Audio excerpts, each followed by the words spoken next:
If you're a principal or assistant principal who wants to get into classrooms, what do you say to teachers to explain what your purpose is, what your goals are? That was the subject of this question that I received from Michael. How do I best outline for teachers my reasons for getting into their classrooms often? I try to do at least 3 a day. If you try to get into classrooms consistently, if people see that this wasn't just a one-time thing, but you're actually going to keep coming back over and over again, teachers are going to wonder, what is this really about? So let's talk about it, because you need to have a good answer.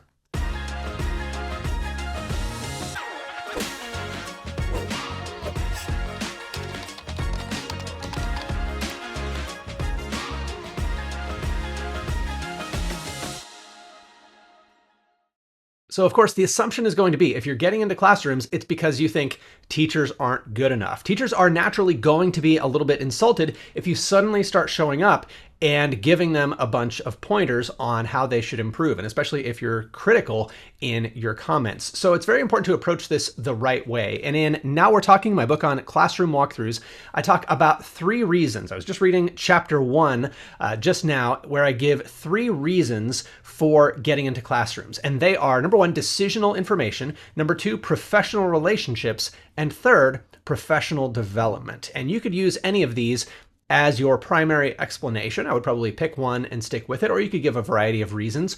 But you want to let teachers know you're not there because you think they're terrible. You're not there to criticize them. Now, of course, if you show up and criticize them, if you show up and tell them that they're terrible, that's not going to work.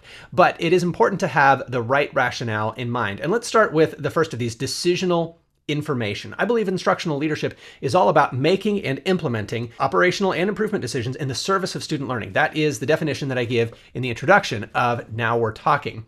And to make good decisions as a leader, you've got to know what you're leading. You've got to know what's going on in the classroom. So decisional information is key. Second, you've got to have good relationships with your teachers. You've got to know who you're working with. You've got to work closely with them. And often what we do as principals is we just kind of leave people alone and trust them to do a good job. And then we don't know what kind of job they're doing. We don't really know who they are. So getting into classrooms and seeing people do the thing that they love, do the thing that they are best at in the world, is a really great way to build trust, because people know that you know more about them and they trust you more when they've seen you see them at work. It makes a difference. And then 3rd, professional development. I believe that getting into classrooms and talking with teachers about their practice is the best form of professional development for you as an instructional leader. And it's also one of the best forms of professional development for teachers, to think through their practice with you, not to have to justify themselves, not to make excuses or defend themselves against criticism, but to really just have a professional conversation, a deep professional conversation that's based on evidence about what actually took place in the classroom